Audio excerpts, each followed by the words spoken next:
Walang iyakang itad ka. Pati ba naman tatay ko hindi pinalampas niyang kalandian mo? Inakit mo na nga ang asawa ko. Pati ba naman yung tatay ko? Hindi niyo na nirespeto si nanay na nasa kabilang buhay. Huwag mo siyang bastusin. Ninang mo pa rin siya. Mas matanda pa rin siya kaysa sayo. Nagmamahalan kami ng tatay mo. Siya lang ang lalaking nakakita ng halaga ko. Sana maintindihan mo, Bonnie. Pero sa ayaw mo o sa gusto, hindi ko iiwan ang papa mo. Bata pa lang si Olivia, may pagkapapansin na ito. Yung tipong gusto niya, siya lang ang laging sentro ng atensyon. Kapag natutuwa at napapansin siya ng mga tao, lalo na kapag pinupuri siya, lumalakas din ang loob niya. Nadala niya ang ugaling ito hanggang sa kanyang pagtanda. At dahil dito, naapektuhan ang buhay nila ng kanyang asawa na si Ben. Love, aalis pala ako ngayon Sabado naman Hindi naman ako pupunta sa school. O, saan ka pupunta? Mamimili lang ako ng damit ko. Puro luma na kasi ang nandyan Ay, tingnan mo ito. Maganda ba to? Bagay ba sa akin? Sexy ba ako sa damit na ito? Binili ko to sa co-teacher ko. Sunod-sunod ang tanong ni Olivia ngunit hindi sumagot si Ben. Hindi mo ba ako naririnig o ayaw mo lang talaga akong pansinin? Sorry. May inaayos kasi ko sa kotse natin Medyo lumilipad ang utak ko. Ano ba yung sinasabi mo? Wala. Busy ka pala di wag mo nang alamin. Mas mahalaga pa pala yung kotse mo kaysa sa akin. Yan na lang ang atupagin mo buong buhay mo. Olivia naman, paulit-ulit tayong ganito. Pasensya na, sabog lang talaga ang utak ko ngayon Alis na ako. Bye. Hindi na nahatid ni Ben ang kanyang asawa dahil sa sira nilang kotse. Kaya naman sanang ayusin ni Ben ang sasakyan sa loob ng 30 minutos hanggang 1 oras. Ngunit nabagot na at hindi na nakapaghintay si Olivia. Tulad ng nangyari nung nakaraan, masama na naman ang loob ng misis kay Ben dahil pakiramdam niya hindi siya nabibigyan ng sapat na atensyon at pagmamahal ng kanyang asawa. Pagdating ni Olivia sa bilihan ng damit, nakita niyang nandoon din ang anak ng yumaong co-teacher niya. Hi Bonnie, kumusta ka na? Balita ko, ikakasal ka na Congrats Thanks po. Mabuti nakita po kita rito at makakapag-usap tayo ng personal. Pwede ko po ba kayong kunin ni Sir Ben na ninong at ninang sa kasal ko? Alam ko po kasi malapit na kaibigan kayo ni Mama. Sigurado po akong matutuwa yun kapag kinuha ka naming ninang. Okay lang po ba? Sige, no problem. Kailan ba ang kasal mo? Sana weekend para walang pasok. Sakto po, sa susunod na Sabado po. Okay, Bonnie. Pupunta kami. Salamat sa pag-invite at pagkuha sa amin ng ninong at ninang. Best wishes sa inyo. Wait yun na lang yung gift ko Ay nako, thank you po pero okay lang po. Huwag na po kayo mag-abala. Thanks again ma'am. See you po. God bless. Pagkatapos nilang mag-usap, itinuloy ni Olivia ang pamimili ng damit. Sa pagkakataong ito, naganap siya ng damit na susuotin niya sa kasal ni Bonnie. At nagpasya siyang magsuot ng makulay at maiksing damit na kitang-kita ang hubog ng katawan niya. Kaso bakat din ang malaki niyang tiyan sa damit na napili niya. Ngunit wala siyang pakialam dahil gusto niyang magpakita ng laman at pagtinginan siya ng mga tao. Kaya pinili niya ang damit na magpapalabas halos sa kanyang malulusog na dibdib. Nang makauwi siya sa bahay, ibinalita niya naman agad ito kay Ben. Pumayag naman ang lalaki na pumunta sila sa kasal. Lumamig na rin ang ulo ni Olivia sa pagkakataong yon. At sakto namang malamig ang panahon, kaya naglambing siya sa kanyang asawa. Niyakap at hinalikan niya ito. Olivia, wag mo na ngayon. Pagod na pagod ako Antok na rin ako. Magpahinga na muna tayo at maaga pa tayo sa simbahan mamaya. Ano ba, Ben? Asawa pa ba kita? Ano bang kailangan kong gawin para makita mo ako? Ano? May mali ba sa akin? Pangit ba ako? Sabihin mo naman para malaman kung gagawin ko. Wala, Olivia. Alam mong mahal na mahal kita. Wala kang kailangang baguhin sa sarili mo. Pagod at antok lang talaga ako ngayon. Pasensya ka na. Ayaw mo sa akin? Pues, dun ka sa sala matulog. Huwag kang tatabi sa akin ha, at baka sakaling kita habang natutulog ka. Araw ng kasal, gumising ng maaga ang mag-asawa para maghanda. Halos 2 oras na ligo si Olivia dahil gusto niyang malinis na malinis ang kanyang katawan. Pagkaligo, uminom lang ito ng kape na may gatas. Love, di ka pa ba tapos dyan? Babiyahe pa tayo oh. Baka malate tayo niyan. Sandali lang, wag mo ako madaliin. Kita mong inaayos ko pa ang makeup ko eh. Mauna ka na ron kung gusto mo. Iwan mo na ako. Sige na, tapusin mo na yan. Kahit naman hindi ka mag-makeup, ganyan pa rin naman ang itsura mo eh. Ikaw pa rin naman ang Olivia ko. Manahimik ka na nga lang. Kung pangit ako sa paningin mo, di maghanap ka ng ibang asawa mo. Wala akong sinabing pangit ka. Saan galing yan? Wala ka ring sinabing maganda ako. Kaya nga ako nagbe-makeup para gumande. Para pansinin at makita mo naman ako. Paulit-ulit ko nang sinasabi sa'yo na hindi mo kailangan yan. Kasi mahal na mahal kita kahit ano pang itsura mo. Naghintay pa si Ben ng halos 1 oras kay Olivia. Hindi na lang siya nagsalita para wala ng gulo. Hindi na rin niya pinakialaman ang suot ni Olivia kahit makulay at maiksi pa ito. Sigurado kasing mag-aaway na naman sila at kung ano-ano na naman ang sasabihin nito. Hanggat kaya ni Ben magtiis, yun ang ginagawa niya para makaiwas sa drama. Hindi kinibo ni Olivia si Ben habang nasa biyahe sila.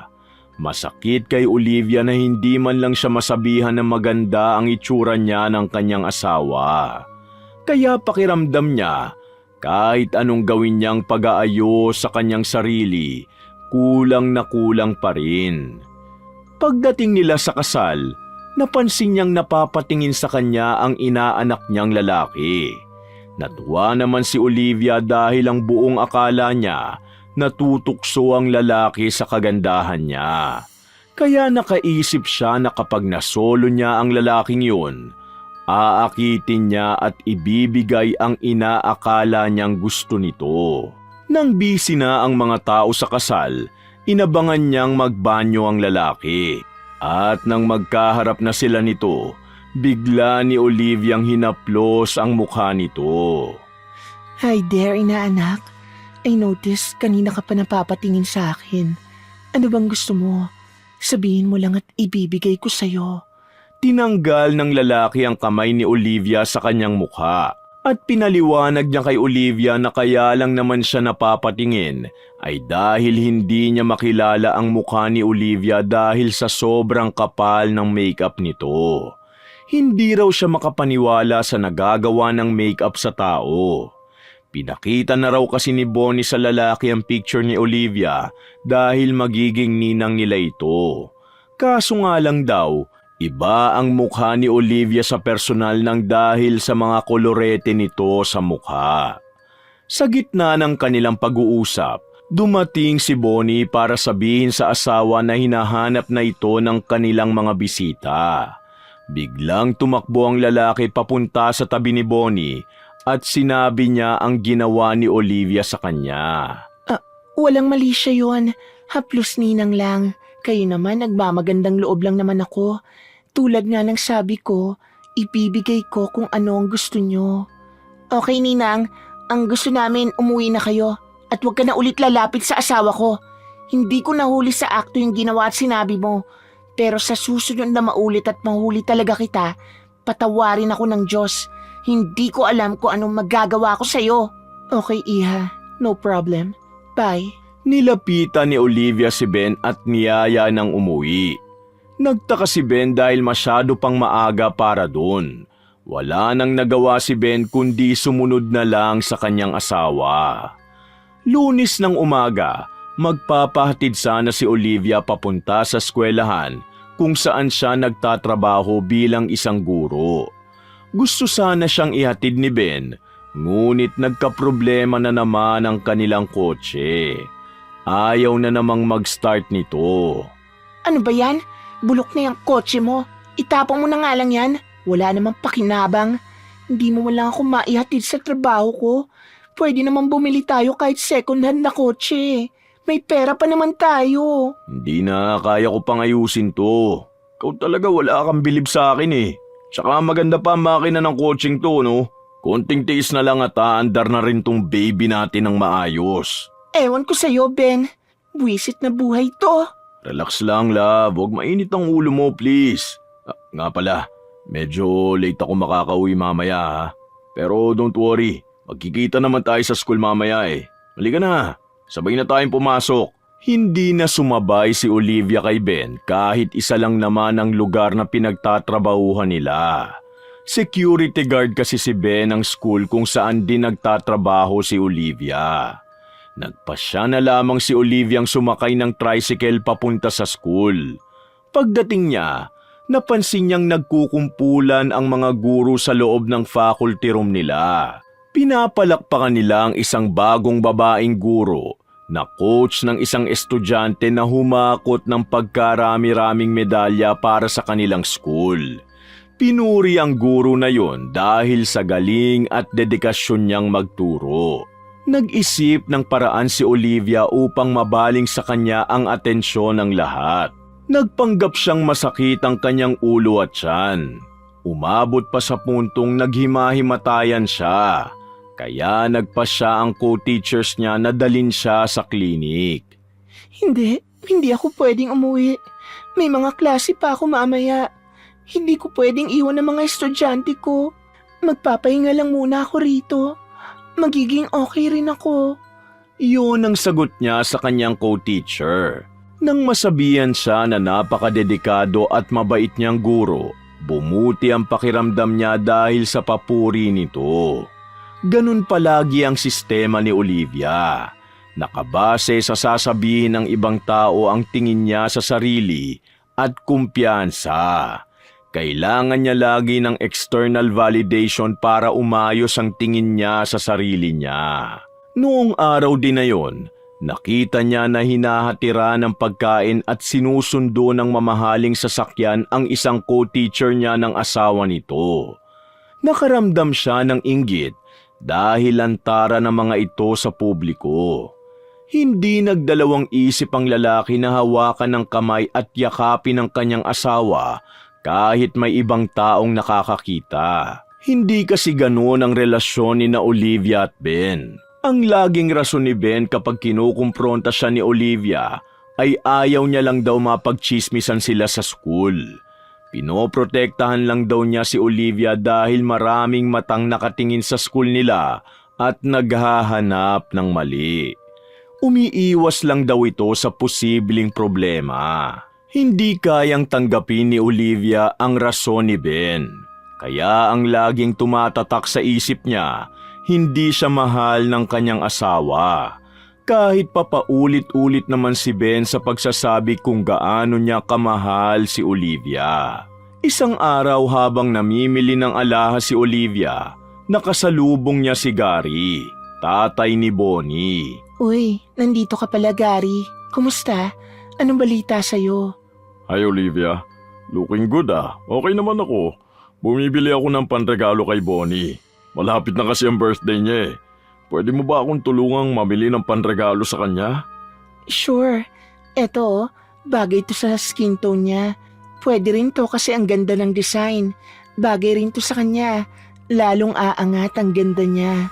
Naku, manang-mana sa iyong anak mo. Maamo at magandang mukha. Salamat. Para mo na rin ako sinabihan ng pogi niyan. Totoo naman ang sinasabi ko eh. May pinagmanahan talaga si Olivia. Maganda talaga ang lahi niyo. Ikaw rin, maganda. Ikaw lang ang nagsabi sa akin yan. Kahit ang asawa ko hindi yata nakikita mo.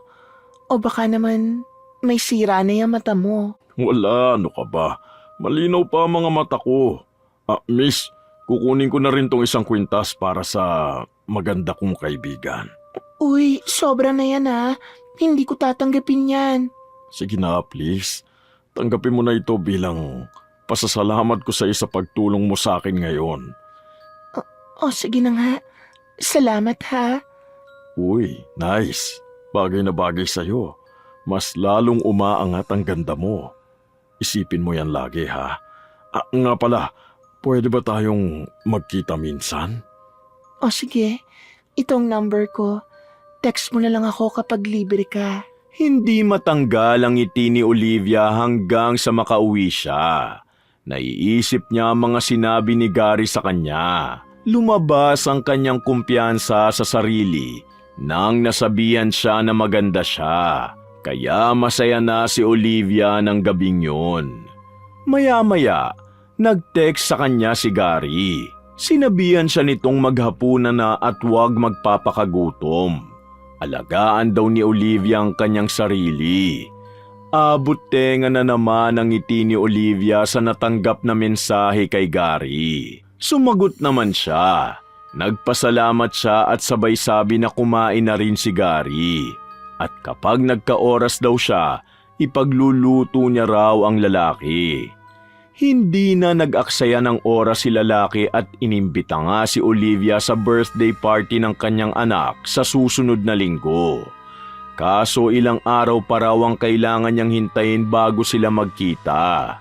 Gusto niyang makita si Olivia kinabukasan. Kaya kung may libreng oras daw si Olivia, magkita raw silang dalawa. Pumayag naman siya. Kinabukasan, bandang 4:00 ng hapon, nagkita sila sa isang coffee shop malapit sa pinagtatrabahuhan ni Olivia. Hello Olivia, buti naman nakarating ka. Gustong-gusto na kitang makita eh. Oo, sorry ah. Kanina ka pa ba naghihintay? Katatapos lang kasi ng klase ko. Hindi naman. Halos kararating ko lang din naman. Order ka lang kung anong gusto mo ha. Huwag ka mahiya. Sagot ko na. Sige, thank you. Kahit ano na lang nakapirito. Miss, ibigay niyo yung pinakamasarap na kape at cheesecake sa kanya. May gusto ka pa ba, Olivia? Hindi, okay na ako. Wala na.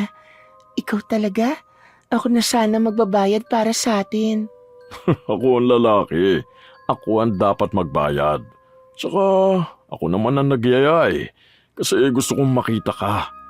Anyway, punta ka sa birthday party ni Bonnie ha. Huwag ka mawawala. Okay, sige. Thank you, Gary. Pagkatapos natin dito, ihahatid na kita pa uwi ha. Bawal tumanggi.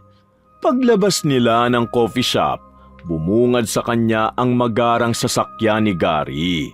Narealize niya na yayamanin ng lalaki dahil sa pagsusumikap nito sa trabaho bilang engineer. Kaya naman naikumpara niya ang asawang si Ben dito.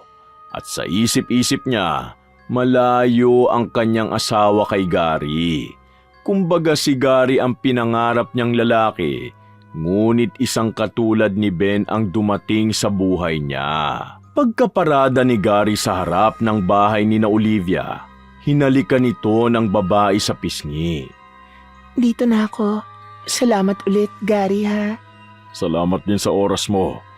Ngayon, kumpleto na ang araw ko dahil nakita na kita.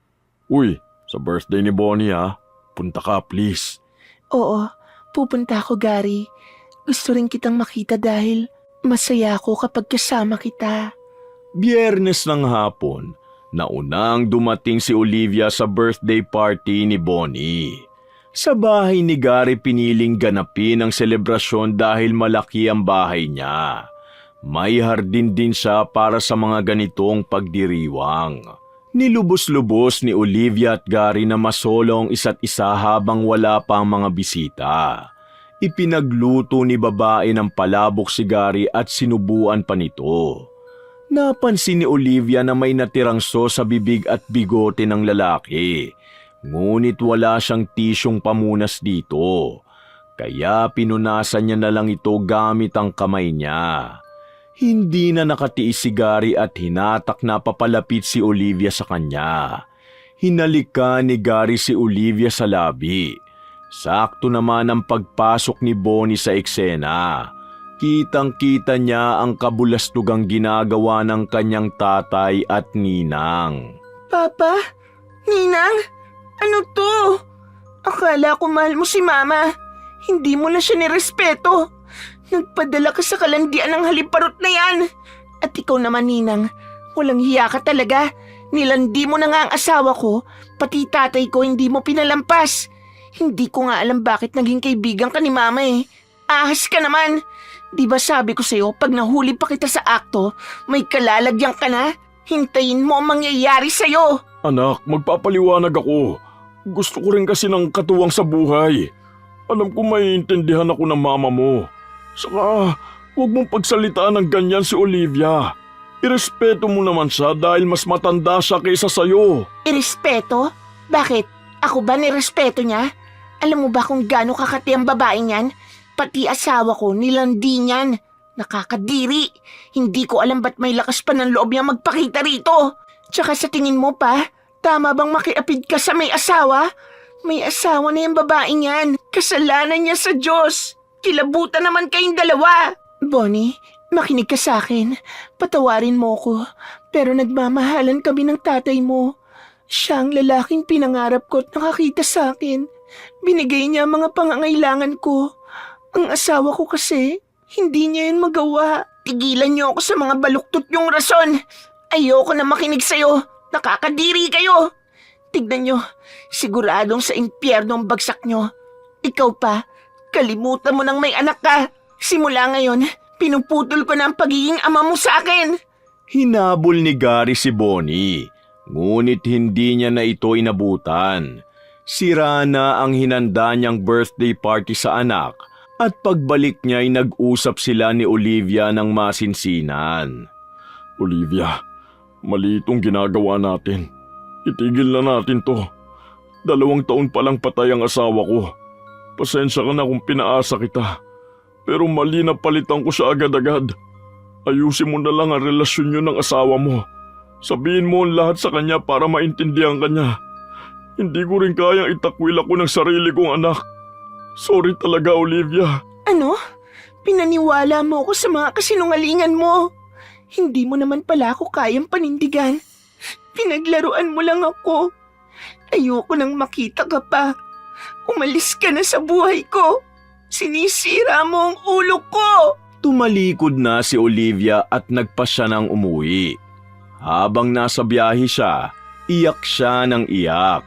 Walang tigil ang pagbuhos ng kanyang mga luha. Pagdating sa bahay, dumiretso agad siya sa kwarto nila ng kanyang asawa. Napansin ni Ben na namumugto ang mga mata ni Olivia, kaya pinuntahan naman niya agad ang babae para alamin kung ano ang nangyari. Love, ano nangyari sa'yo? Bakit namumugto yung mga mata mo? May problema ba? Ikaw ang problema ko. Dahil hindi mo lang ako ma-appreciate ng sarili kong asawa. Ni hindi mo nga ako masabihan na maganda ako. Ni hindi mo mahawakan ang kamay ko sa harap ng ibang tao. Asawa ba talaga kita? Para akong nagpakasal sa poste. Nang dahil sa'yo, napahamak pa ako. Pinatulan ko si Gary, yung tatay ng inaanak ko. Lahat ng hindi mo na iparamdam sa akin, sa kanya ko naranasan. Niloko mo ko? At ako pa may kasalanan kung bakit mo ko niloko? Ikaw mismo nagpasya niyan sa sarili mo. Sana sinabi mo na lang sa akin nung una pa lang. Para naayos natin ang problema natin. Hindi yun nagsali ka pa ng ibang tao at hinanap mo sa kanyang hindi mo makita sa akin. Matanda ka na, Olivia. Alam mong mali ang ginawa mo. Maghiwalay na lang tayo. Yun lang ang nakikita kong solusyon sa problema ko. Total, wala naman tayong anak. Kaya madali lang para sa atin ang maghiwalay. Madali lang para sa'yo. Pero sa akin hindi. Hindi ko kaya mawala ka. Mahal na mahal kita. Ayusin natin to, please. Pasensya ka na sa akin. Akala ko kasi sapat na ang mga sinasabi ko sa'yo. Akala ko alam mong ikaw ang pinakamagandang babae sa paningin ko kahit hindi ko yun sabihin. Alam ko naiintindihan mo ang punto ko. Kaya hindi ko mahawakan ang kamay mo sa harap ng ibang tao. Noong gabing yun, hindi magkatabing natulog ang mag-asawa. Mas pinili ni Oliviang mapag-isa muna. Hindi naman sumuko si Ben sa panunuyo sa asawa at kahit masama ang loob nito sa kanya, pinakita niya pa rin ang pag-aalaga nito sa misis. Ginawa pa rin ni Ben ang madalas na ginagawa niya para kay Olivia, tulad ng pag-aayos ng kama, pag-iinit ng tubig na panligo ni Olivia, at pagtitimpla ng kaping may gatas para sa asawa. Kinabukasan, pagmulat pa lang ng mga mata ni Olivia, dumadaing na siya ng dahil sa sakit ng tiyan. Agad naman siyang pinainom ng gamot ni Ben. Huwag ka na munang pumasok ngayon. Dito ka na muna sa bahay. Magpahinga ka at baka kung ano pa mangyari sa'yo. Papupuntahin ko na lang dito si Ate Estela para may kasama ka, ha? Sana nga tumalab to. Ang dami kong hindi magagawang trabaho kung sakali. Tatalab yan. Hintayin mo na lang si Ate Estela, ha? Nandito na yun maya-maya. Alis na ako. 10:00 ng umaga, dumating na si Estela sa bahay ni na Olivia. Sa kasamaang palad, hindi pa rin bumubuti ang kondisyon niya. Sa pagkakataong ito, nilalagnat na rin siya. Naku, ang taas ng lagnat mo, Olivia. Sandali, meron akong dalang halamang gamot dito. Itatapal ko ito sa noo mo. Makakatulong ito sa'yo. Salamat, Ate Estela. Ang sama talaga ng pakiramdam ko. Tsaka hindi ko maintindihan, parang may naririnig akong nagbubulungan. Hindi ko naman maintindihan kung anong sinasabi. Baka epekto lang ito ng lagnat sa akin. Sandali, mga nagbubulungan? Oo. Bakit, ate? Teka lang, kukuha ko ng isang basong tubig. May gagawin lang tayo saglit. Lumabas muna sa kwarto ang matanda para kumuha ng isang basong tubig. Binulungan niya ito ng orasyon ng 3 beses. Tikman mo ito. Sabihin mo sa akin kung anong lasa. Bakit ang pait po nito? Anong nilagay mo rito, ate?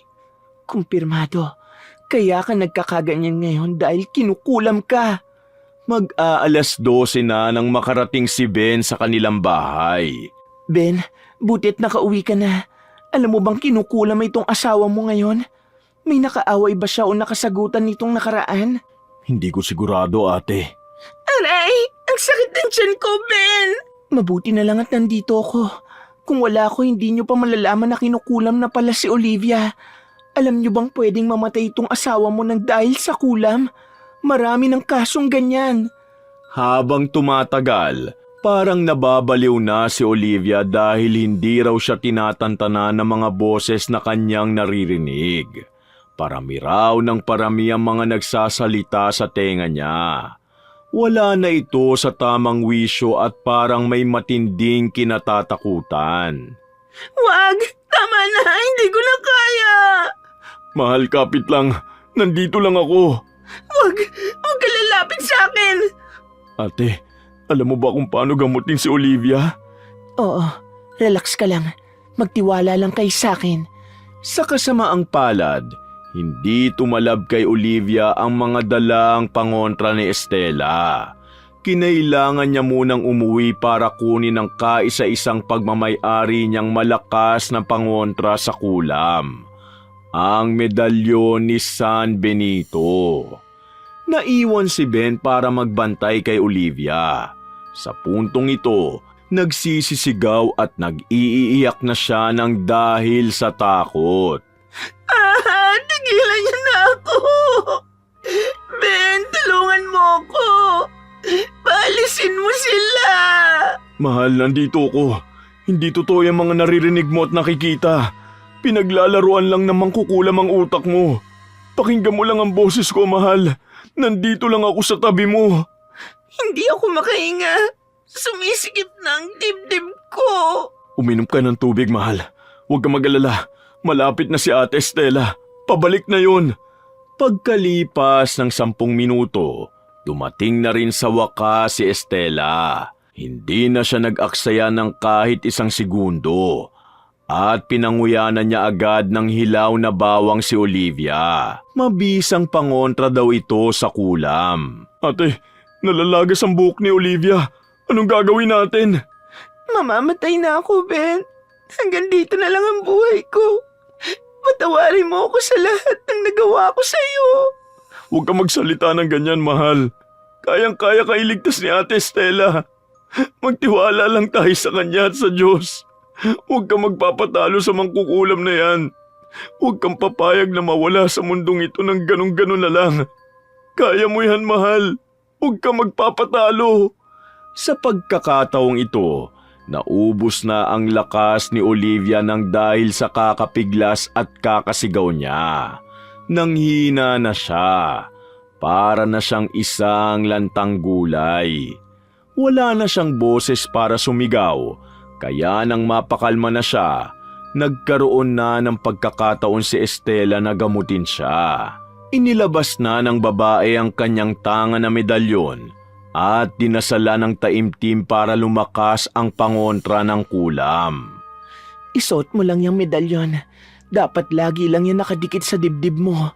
Isa yan sa pinakamalakas na pangontra sa kulam. Magdasal ka, kumapit ka sa Diyos, dahil tanging siya lang ang makakapagligtas talaga sa iyo. Salamat, ate. Pero kung nakatadhana nang mamatay ako, tatanggapin ko ang kapalaran ko.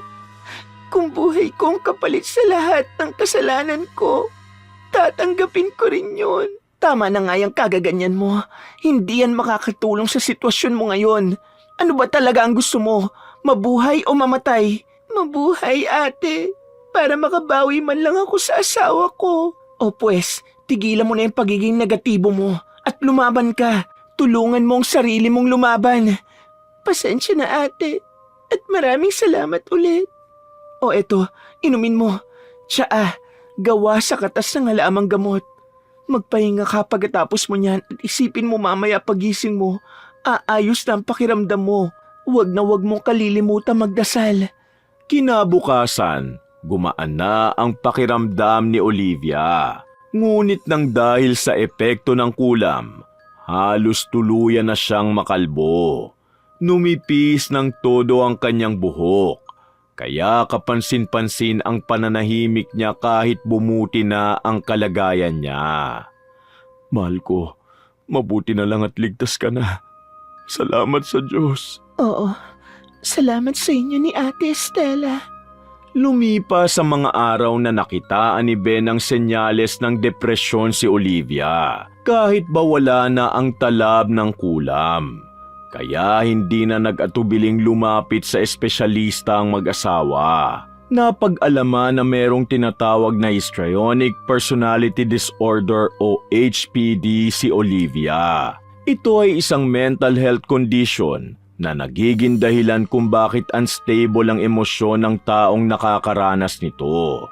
Laging gusto niya na siya ang sentro ng atensyon at ang tingin at kumpiyansa niya sa kanyang sarili ay nakadepende sa opinyon ng ibang tao tungkol sa biktima ng personality disorder na ito.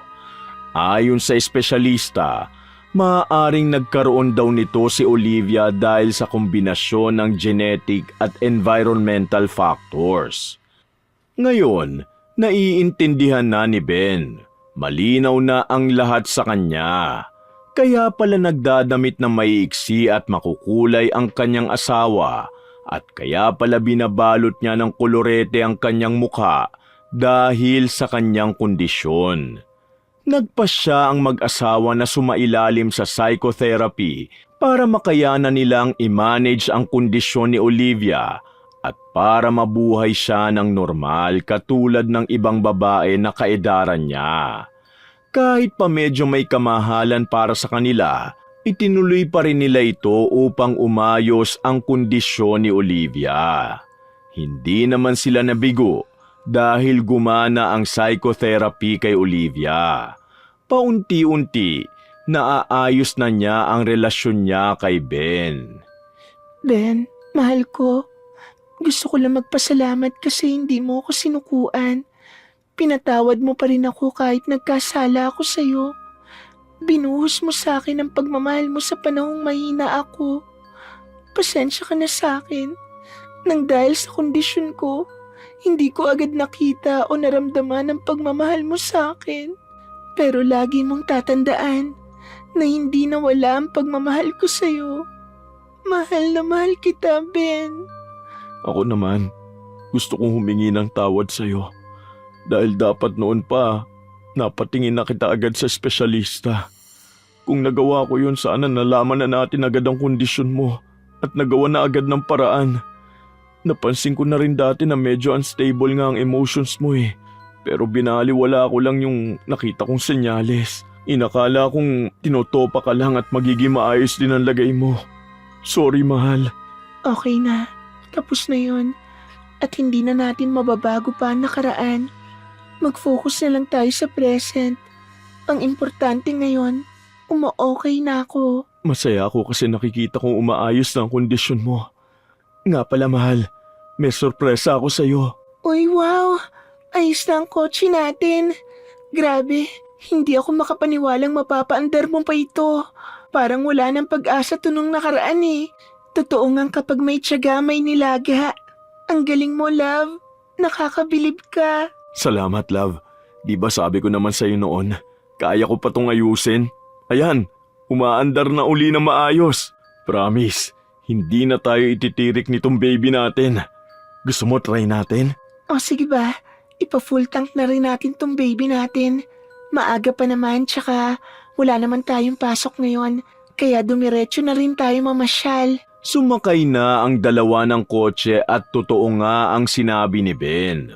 Maayos na ang takbo nito at hindi na sila tinirik ng kotse nila.